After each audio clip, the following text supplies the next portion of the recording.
حي على الفلاح.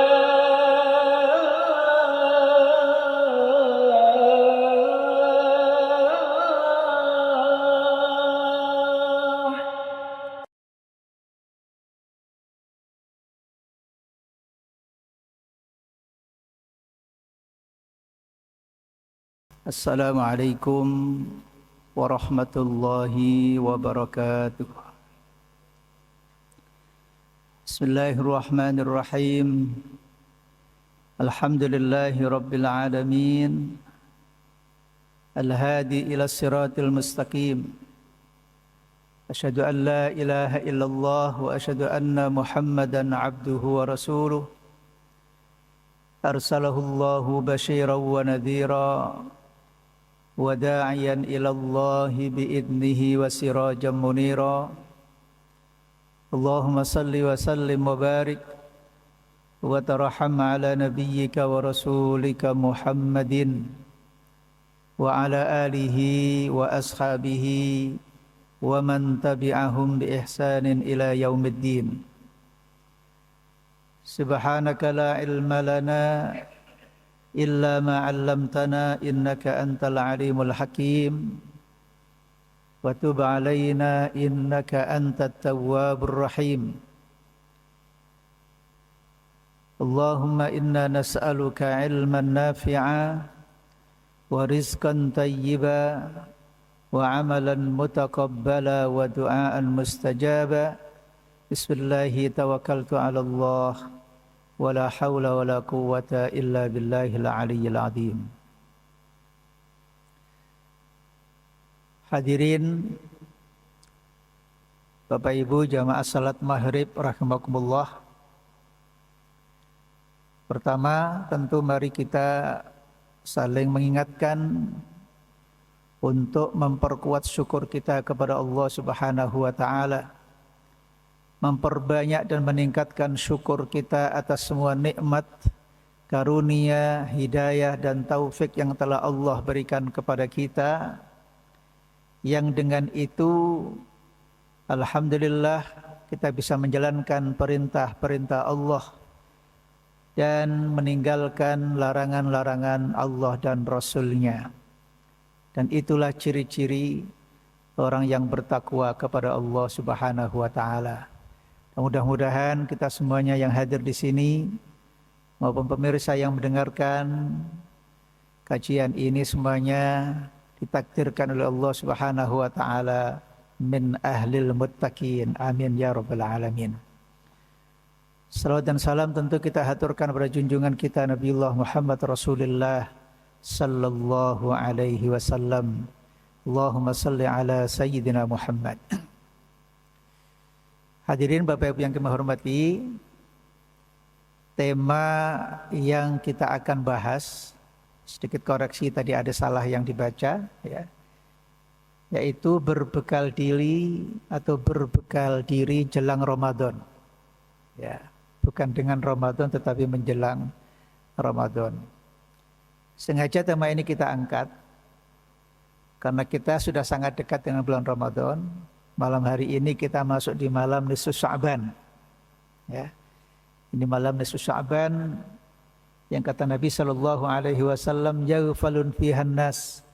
Banyak manusia yang lupa atau tidak perhatian atau kurang perhatian tentang fadilah yang ada di pertengahan bulan Sya'ban seperti ini. Ya memang riwayat-riwayat tentang nisfu Sya'ban ini ada banyak pendapat di antara para ulama, ya, termasuk kegiatan-kegiatan yang sifatnya memobilisasi untuk malam nisfu Sya'ban juga bisa dibilang pro kontra, ya. Ada khilafiyah di sana. Tetapi lepas dari khilafiyah itu ada riwayat-riwayat yang memang menunjukkan fadilah dan keutamaan malam nisfu Sya'ban. Dan saya tidak sedang membahas tentang masalah itu, tetapi mari kita mencoba di pertengahan bulan Sya'ban seperti ini kita perbanyak takarrub kepada Allah Subhanahu wa taala, kita perbanyak istighfar, kita berbanyak taubat, kita berpuasa, kita melaksanakan rangkaian ibadah-ibadah yang bisa mendekatkan diri kita kepada Allah Subhanahu wa taala, sambil tentunya ini bulan di mana Nabi Shallallahu alaihi wasallam banyak berpuasa. Ya, di bulan-bulan Sya'ban seperti ini. Tapi fokus pembahasan kita malam hari ini adalah apa bekal yang perlu kita persiapkan menjelang kita bermohon kepada Allah dipertemukan dengan bulan Ramadan. Saya yakin Bapak Ibu semuanya sepakat bahwa bulan Ramadan ini spesial. Kira-kira dirindukan enggak ya ini ya? Atau sudah berharap segera bertemu Ramadan? Kalau kita enggak ingatkan seperti ini, jangan-jangan sebagian kita sudah lupa ini. Terlalu asik dengan banyak aktivitas, kemudian lupa apa yang harus dipersiapkan agar ibadah Ramadannya nanti kita bisa maksimal.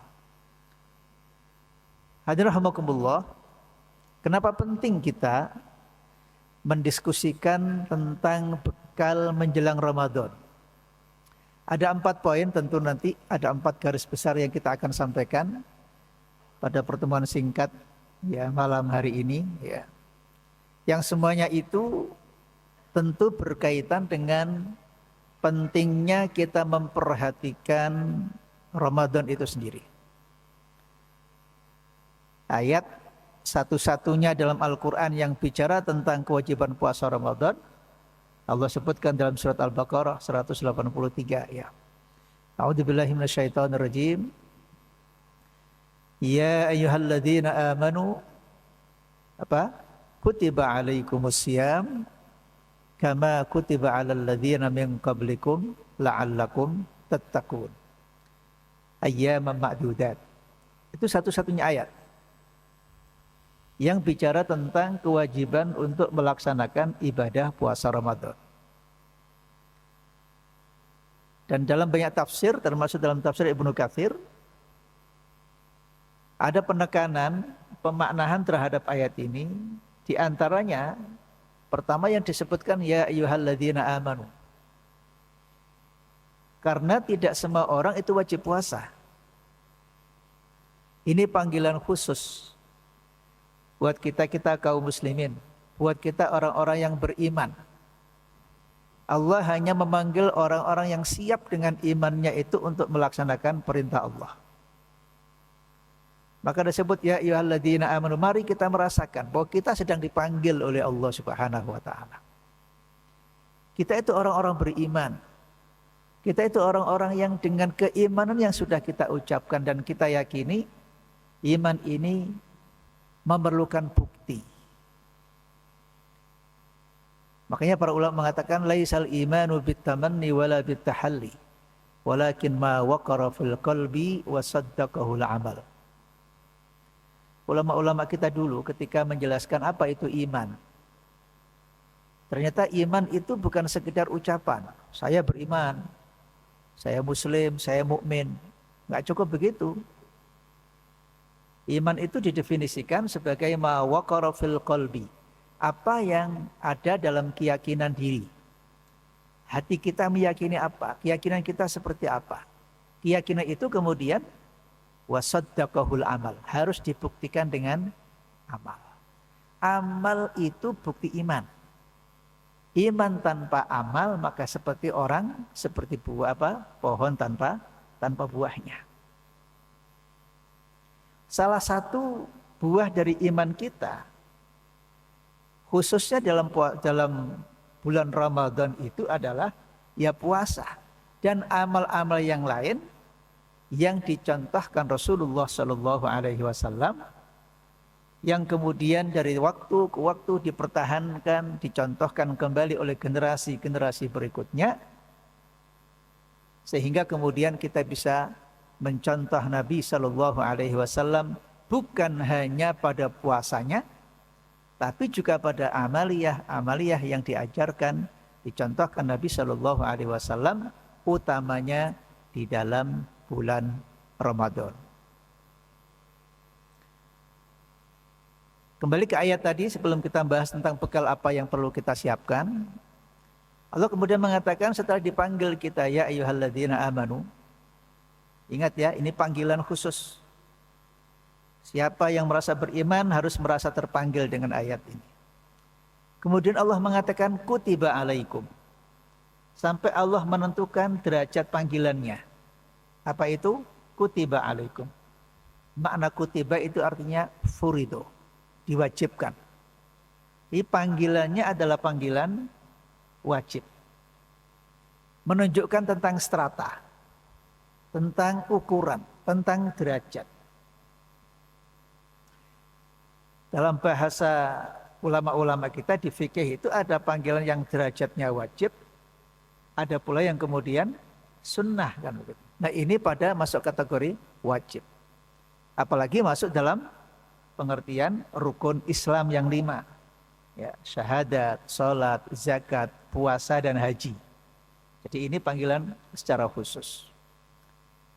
Itu yang kedua, bahwa puasa itu sifatnya wajib. Maka sesuatu yang wajib itu penting. Gak mungkin Allah mewajibkan sesuatu yang kewajiban itu gak penting, itu gak mungkin. Karena dia wajib, maka harus menjadi perhatian. Apalagi wajibnya masuk kategori dari 5 rukun Islam. Yang hampir semua ulama bersepakat, orang yang meninggalkan puasa Ramadan dengan hati ingkar, dengan hati tidak percaya tentang kewajiban Ramadan, itu bisa kufur, bisa murtad ya.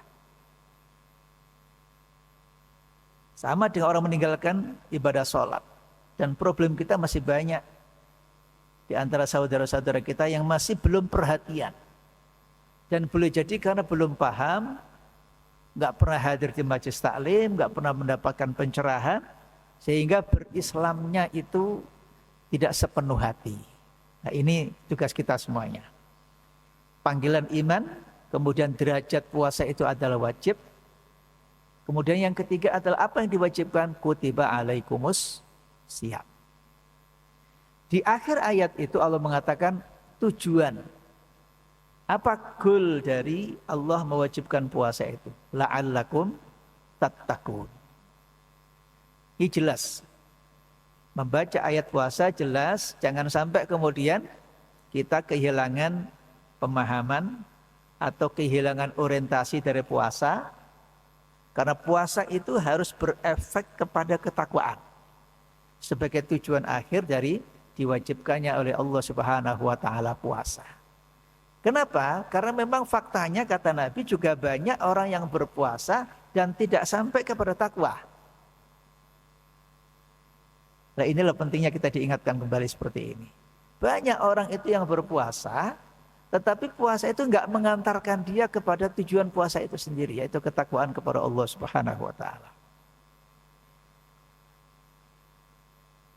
Nabi itu mengkritik kita ya, mengingatkan kita, memberikan warning lah, kehati-hatian. Dan sabda Nabi adalah rubba shaim. Dalam riwayat yang lain, kam min shaimin. Berapa banyak kata Nabi orang yang berpuasa, laisa lahu min siyamihi ilal ju' wal 'atas. Dia tidak mendapatkan puasanya itu kecuali hanya lapar dan dahaga. Dia berpuasa, secara fisik dia berpuasa. Enggak makan, enggak minum, ya, ikut sahur, ya ikut puasa, ya ikut takjil gitu kan. Tapi kata Nabi, dia enggak mendapatkan inti dari puasa. Kata orang Jawa ya eman gitu ya. Tahu eman ya? Wis gak mangan, wis gak ngombe. Nah, tapi enggak dapat esensi dari puasa itu sendiri. Ya kita masing-masing bisa introspeksi. Dan mudah-mudahan kita enggak masuk golongan ini. Maka bekal diingatkan seperti ini penting supaya kita bisa dengan ibadah puasa nanti bisa meraih maksimal apa yang bisa kita lakukan. Dan kita dicatat oleh Allah Subhanahu wa taala termasuk orang-orang yang berhasil, orang yang sukses ya, melalui ibadah puasa Ramadan ini dan mengantarkan kita kepada derajat ketakwaan yang semakin baik. Bapak Ibu yang kami hormati, bekal yang pertama ada 4 bekal inti yang ingin saya sampaikan di sini. Bekal pertama dan paling utama itu adalah menata hati. Ya. Ini penting sekali. Urusan hati itu urusan kita dengan Allah. Gak ada yang tahu kecuali kita dengan Allah sendiri. Motivasi, niat, dan hati itu menjadi penting. Ibadah yang mulia itu kalau enggak didasari dengan keikhlasan, dengan ketulusan, dengan niat yang kuat, maka akan berat. Salat juga begitu. Salat itu kalau enggak didasari dengan ketundukan, dengan kesiapan hati, dengan kekhusyuan, maka salat itu menjadi berat. Puasa juga begitu. Kenapa masih ada orang merasa berat dengan puasa? Itu karena dia belum siap dengan mentalnya. Dia belum menyiapkan hatinya. Dia belum bisa memahami kenapa dia harus berpuasa. Kualitas niat masing-masing orang berbeda-beda. Kualitas seseorang untuk menyiapkan dirinya itu berbeda-beda. Dan nanti akan terlihat ketika dia sedang berpuasa. Dan akan terlihat bagaimana dia nanti mempersepsikan dan dia berada dari puasa itu, dari mulai awal sampai akhir. Ada orang yang bertahan hanya seminggu. Wah, ya kan? Coba lihat itu nanti di masjid-masjid itu. Nah, itu gampang sebenarnya, itu indikator-indikator yang kelihatan. Kita nggak bisa baca hati orang lain. Seminggu pertama penuh, hari pertama penuh masjid itu. Masjid, mushola dipenuhi orang. Ya bapaknya, ya ibunya, ya anak-anaknya, itu rombongan. Hari pertama, hari kedua, mulai seminggu, termasuk terawihnya. Ya, mulai seminggu itu makin maju, softnya makin maju, makin maju, makin maju. Jamaahnya berkurang. Dan saya yakin yang biasa aktif sholat berjamaah nggak begitu. Itu biasanya orang yang masih angin-anginan itu. Nah, kadang-kadang ke masjid, kadang-kadang ke sholat, kadang-kadang itu gampang sekali dia kena masuk angin seperti itu. Tapi buat jenengan saya yakin, yang sudah biasa ke masjid, sudah tumak ninah, menunggu maghrib sampai isya bahkan, nah, pasti ini tidak masuk golongan, saya yakin ya. Mudah-mudahan nggak masuk golongan ini. Jadi ini penting. Nabi SAW mengatakan innamal a'malu binniyat. Semua ulama kita termasuk Imam Al-Ghazali mengatakan wan niyatu syartu qabulil amal. Niat itu adalah syarat diterimanya ibadah. Syarat diterimanya amal. Allah tidak akan menerima amal seseorang di mana dia salah niat. Maka dikatakan an-niyatu syartu qabulil amal. Niat itu adalah syarat diterimanya suatu amal di sisi Allah Subhanahu. Apakah itu amal yang sifatnya mahdoh? Ya kayak puasa termasuk ibadah mahdoh, ataupun ibadah-ibadah yang ghairu mahdoh. Semuanya itu mempersyaratkan yang namanya niat. Dalam kaidah besar innamal a'malu niat. Sesungguhnya setiap amal-amal perbuatan itu bergantung niat.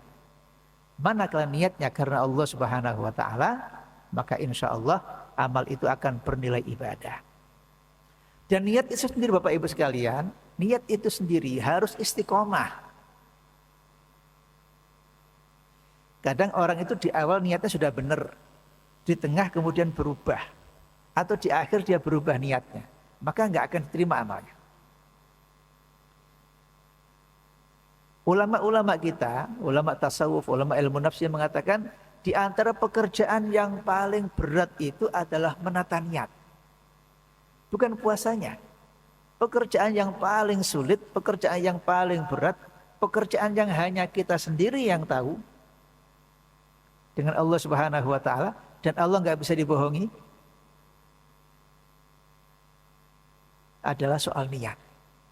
Lihat di dalam kitab Tazkiyatun Nufus umpamanya, yang ditulis oleh Dr. Ahmad Farid, mengutip dari ulama-ulama kita sebelumnya, di antara pekerjaan yang paling berat dalam kehidupan kita itu adalah menata hati, menata niat. Karena itu mari kita upayakanlah ya. Hati kita bahagia, hati kita senang, hati kita ingin dekat kepada Allah, hati kita ingin memberikan yang terbaik untuk agama ini. Gitu. Ini mari masing-masing kita kondisikan. Ya. Insya Allah kalau niat kita baik, maka akan sangat mempengaruhi terhadap apa yang kita niatkan. Kenapa masih ada orang yang berat berpuasa? Ya karena niatnya nggak kuat. Betul nggak? Sepakat nggak saya kira gitu? Kalau orang motivasinya kuat, nggak usah jauh-jauh lah umpamanya. Jenengan itu kalau termasuk orang yang suka goes, ya suka goes itu, dan punya motivasi sehat, punya motivasi memang dia suka dengan bersepeda. Bagi dia 50 kilo itu nggak terasa. Ada yang goes sampai 60 kilo, sampai 70 kilo. Tapi bagi orang yang tidak biasa goes, yang tidak biasa itu, jangankan 50 kilo. Berapa Pak? 5 kilo aja sudah nggak minat ya. Itu kan contoh paling mudah kan. Maka motivasi menjadi sangat penting ya, apalagi ini berkaitan dengan rukun Islam yang namanya ibadah puasa. Oke ya, singkat saja. Jadi itu yang pertama, persiapan niat. Dan kalau itu niat ini harus terus diistiqomahkan. Sampai Nabi pernah mengatakan innamal amru bil khawatim. Niat itu harus terjaga sampai ujungnya. Di awal niatnya sudah benar, di tengah-tengah kita pertahankan, sampai akhir kita melaksanakan amal itu, niat kita tidak berubah semata-mata ibadah karena Allah Subhanahu wa taala. Kadang orang dipuji berubah niatnya. Kadang orang dikritik berubah niatnya. Kadang orang digoda berubah niatnya, betul? Gimana caranya ini? Dipuji kita enggak berbesar hati, dikritik kita enggak marah, dikritik dicoba pun kita tetap bertahan dengan niat karena Allah Subhanahu wa taala. Ini sama-sama riyadhah ya. Sama-sama kita belajar dan berlatih untuk bisa menata niat kita karena Allah Subhanahu wa taala. Itu yang pertama. Persiapan yang kedua, Bapak Ibu sekalian, yang tidak kalah penting adalah persiapan ilmu. Sampai-sampai Imam Al-Bukhari di dalam kitab Sahih Bukhari itu ada bab yang menyebutkan begini, babul ilmi qablal qauli wal amali. Bab pentingnya ilmu sebelum bicara dan berbuat. Bab ini memberikan pesan kepada kita, jangan Anda berbuat sesuatu, jangan Anda berkata sesuatu kalau yang Anda berbuat, yang Anda katakan itu tidak ada dasar ilmunya.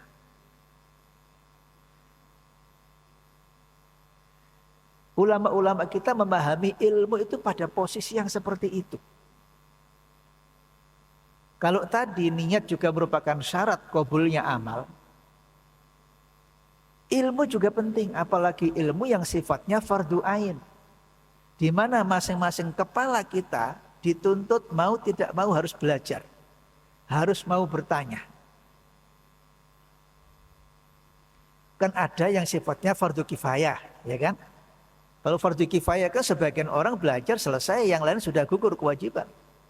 Sehingga orang-orang yang ahli, orang-orang yang di bidangnya, orang-orang yang menekuni masalah itu, dia yang berkewajiban dan mewakili orang lain. Tapi puasa itu fardu ain atau fardu kifayah? Kan gitu pertanyaannya. Sholat, puasa, haji, termasuk zakat, itu fardu kifayah itu fardu ain. Nah, ini kalau kita nggak punya dasar ilmunya nggak bisa jawab. Ini fardu ain.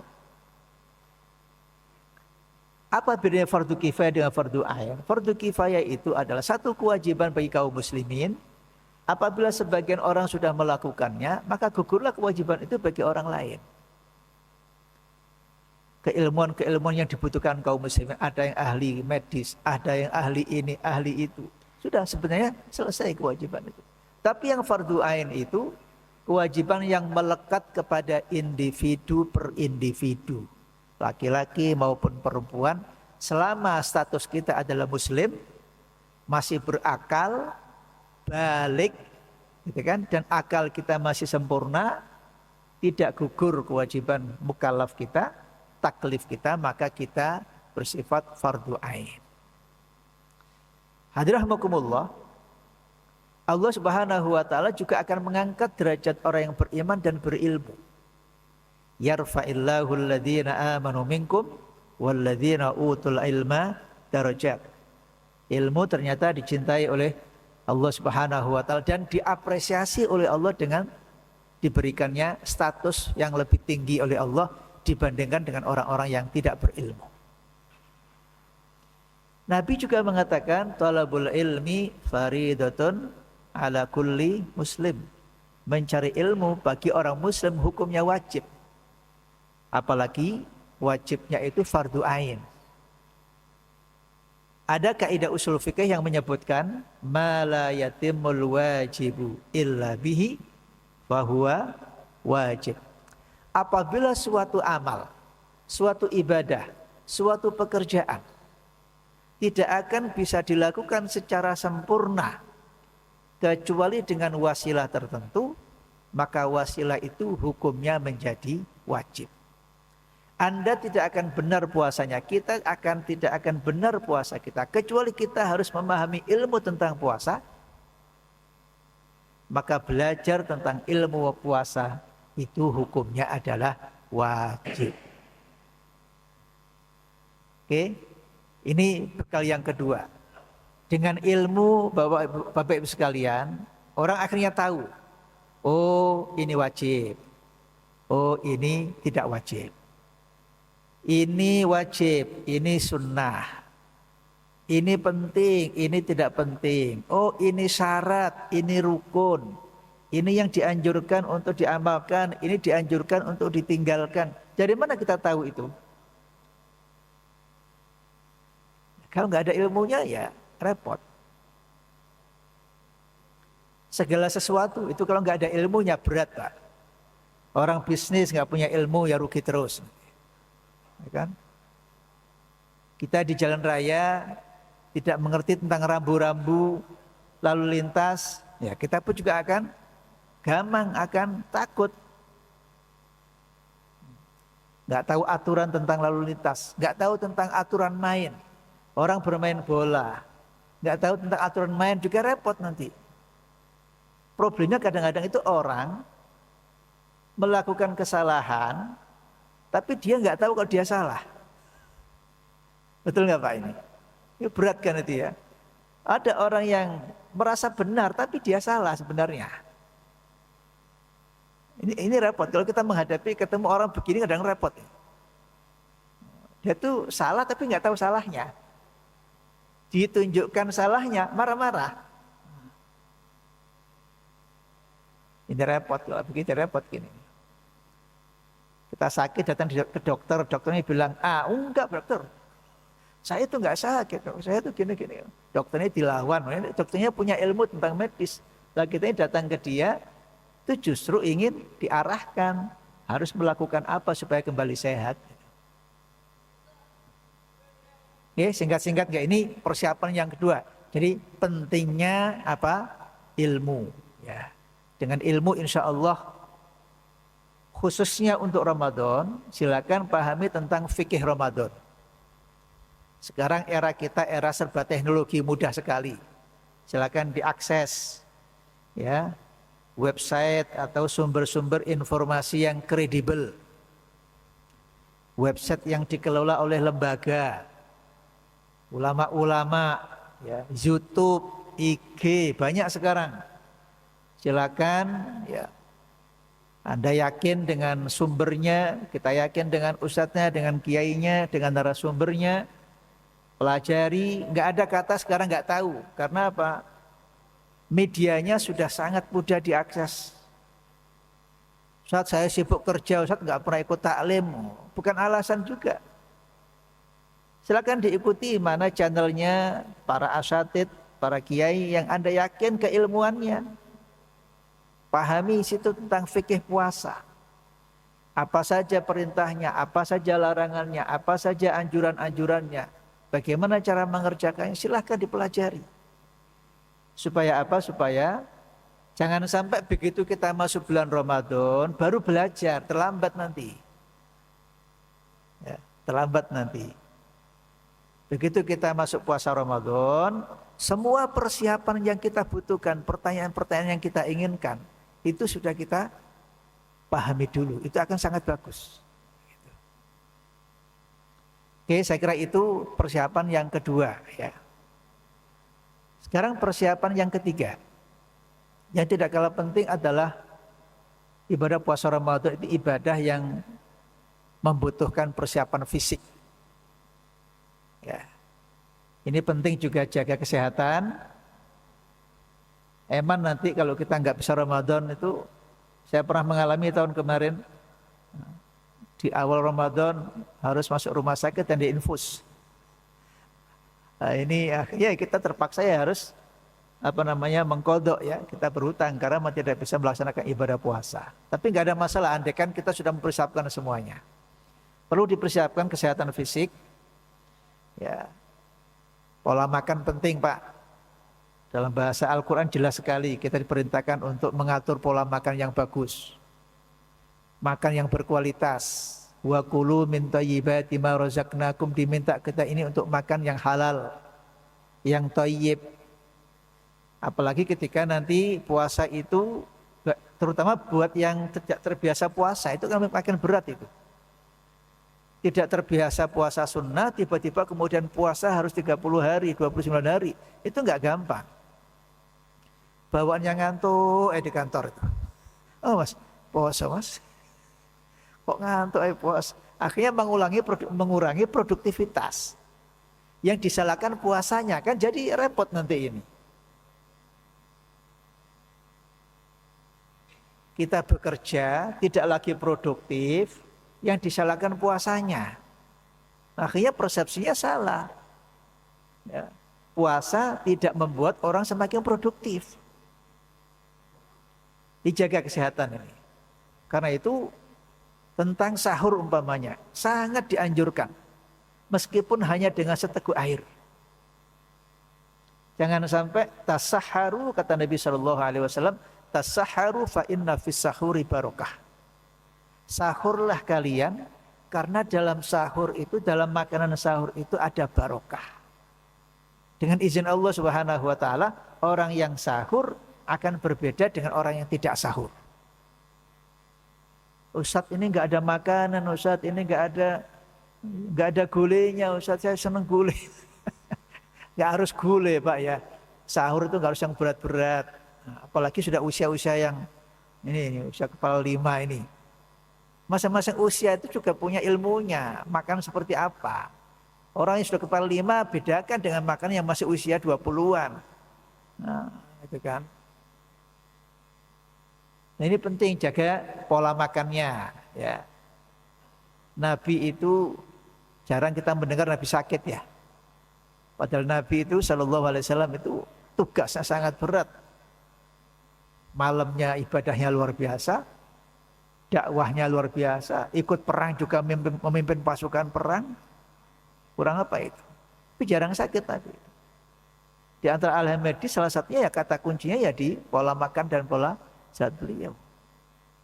Madu, susu, itu kan. Ini makan kurma, itu makan yang punya kualitas. Kalau kita kan kerupuk. Apalagi kalau udah puasa itu OT-OT yang dicari. Nah, ya Pak. OT-OT, tempe embos, ini kan kuali Pak. Oh. Itu nanti akhirnya lemes, terawih gak kuat. Wes beli sing 8 wes, opone 23. Sebulan saya nunggu imamnya amin baru dia ngadik kadang-kadang. Emang nanti kalau fisik kita ini lemah, akhirnya ibadah kita pun nggak, peluang-peluang ibadah yang luar biasa itu nggak maksimal. Tilawahnya males, bawaannya lemes saja. Akhirnya apa? Tilawahnya nggak tercapai. Terawihnya lemes, pekerjaannya terganggu. Karena itu ini persiapan yang jangan diremehkan. Tapi diatur. Yang suka olahraga berat coba diatur juga. Jangan sampai olahraganya itu kemudian membuat alasan Anda nggak puasa. Silakan, meskipun ada fikihnya nanti. Kadang-kadang ada orang itu tidak mau dia harus melaksanakan pekerjaan itu. Yang pekerjaan itu membuat dia nggak kuat berpuasa. Itu fikih membolehkan. Fikih membolehkan, tetapi ada syarat-syarat tertentu di mana orang boleh meninggalkan puasa. Selama udurnya syar'i dibenarkan oleh agama. Bukan harus puasa, enggak, memang boleh. Orang safar boleh enggak puasa. Orang sakit boleh enggak puasa. Orang yang sedang bekerja berat, enggak ada pilihan pekerjaan yang lain untuk menghidupkan, menafkahi anak keluarganya. Hanya adanya pekerjaan itu, keahlian dia di situ. Cuma pas puasa Ramadan dapat pekerjaannya, boleh enggak berpuasa, enggak apa-apa. Nanti diganti puasa itu di hari yang lain. Kalau memang betul-betul udurnya secara agama dibenarkan. Oke, silakan pola makannya, sahurnya, sunnahnya juga segera kalau datang waktu maghrib berbuka. Dan dalam kajian fikih itu terutama dengan yang manis, kurma dulu ya. Sunnahnya kita ini takjilnya, bahasa kita takjil ya. Takjilnya kurma dulu. Kemudian minum air putih, terutama zam-zam kalau bisa, kalau punya air zam-zam untuk berbuka puasa dengan kurmanya. Ya. Dengan apa? Ute-ute dulu apa kurma dulu? Oh, enggak biasa ute-ute sih. No. Ute golek lomboke, itu lomboke, golek petise, ya gitu. Enggak sih lah, petise ute-ute engko bar traweh. Kurma dulu ya, kurmanya, air zam-zam. Bismillah. Jangan lupa doa pada Allah Subhanahu wa taala dengan Allahumma lakasamtu ala rizqika aftartu dhahaba dzama'u wa batallatil uruqu wa sabatal ajri insyaallah. Insyaallah luar biasa. Kemudian salat berjamaah, kemudian dilanjutkan dengan makan buka puasanya. Yang terakhir, Bapak sekalian, yang tidak kalah penting, persiapan apa? Persiapan tentang manajemen program dan waktu. Saya yakin semua kita punya kesibukan. Saya yakin semua kita punya pekerjaan. Mari diatur. Masing-masing kita berbeda-beda ini. Ritmenya berbeda atau berbeda. Pekerjaannya berbeda-beda pula. Ada yang di tengah Ramadan malah pesanan makin banyak. Ada juga gitu kan. Pesanan baju, pesanan makan. Sekarang silakan diatur. Tentukan dulu target. Dengan niat Anda punya, dengan ilmu yang sudah Anda pahami, ya, dengan kesiapan fisik yang Anda lakukan, Anda ingin targetnya apa sih? Silakan masing-masing kita buat target yang menunjukkan tentang kualitas puasa. Silakan buat target. Ya. Umpamanya dulu kita hanya hatam sekali Ramadan. Bisa nggak meningkat 2 kali hatam? Dulu saya belum hafal, sekarang bisa nggak kita menghafal tambah hafalan? Dan seterusnya dan seterusnya. Ya, jadi atur, pertama tentukan Anda punya target apa di bulan Ramadan tahun ini. Baik itu ibadahnya maupun sedekahnya maupun amalnya. Yang kedua kemudian atur waktu. Jangan sampai kita nggak punya perencanaan waktu. Sehingga yang tidak penting menjadi penting. Enggak. Silakan diatur. Kalau udah jelas, maka bismillah istiqomah. Maka yang nggak penting-penting minggir. Yang nggak penting minggir. Saya sedang puasa Ramadan. Saya ingin mengejar target maksimal di ibadah puasa Ramadan. Mudah-mudahan ya kita diberikan oleh Allah Subhanahu wa taala kesehatan, keimanan, taufik dan hidayah, dan kita diberikan kemampuan bertemu dengan Ramadan dan menjalankan semua ibadah Ramadan dengan penuh keberkahan dari Allah Subhanahu wa taala. Al-Fatihah. A'udzubillahi minasyaitonir rajim. Bismillahirrahmanirrahim. Allahumma salli wa sallim wa barik ala Muhammad wa ala alihi wa sahbihi ajma'in. Allahumma inna ala dzikrika wa syukrika wa husna ibadatik. Allahumma inna ala dzikrika wa syukrika wa husna ibadatik. Allahumma rzuqna fahman nabiyyin wa hifdzal mursalin wa imamal malaikatil muqarrabin. Allahumma inna nas'aluka ilman nafi'a wa rizqan thayyiba wa amalan mutaqabbala wa du'aan mustajaba. Allahumma barik lana fi Rajab wa Sya'ban wa ballighna Ramadan. Allahumma taqabbal minna salatana wa siyamana wa qiyamana wa ruku'ana wa sujudana wa salihati amalna innaka anta mujibas sa'irin. Rabbana atina fid dunya hasanah wa fil akhirati hasanah wa qina adzabannar. Wa subhana rabbika rabbil izzati amma yasifun. Wa salamun alal mursalin walhamdulillahi rabbil alamin. Subhanakallahumma wa bihamdika asyhadu an la ilaha illa anta astaghfiruka wa atubu ilaik. Assalamualaikum warahmatullahi wabarakatuh.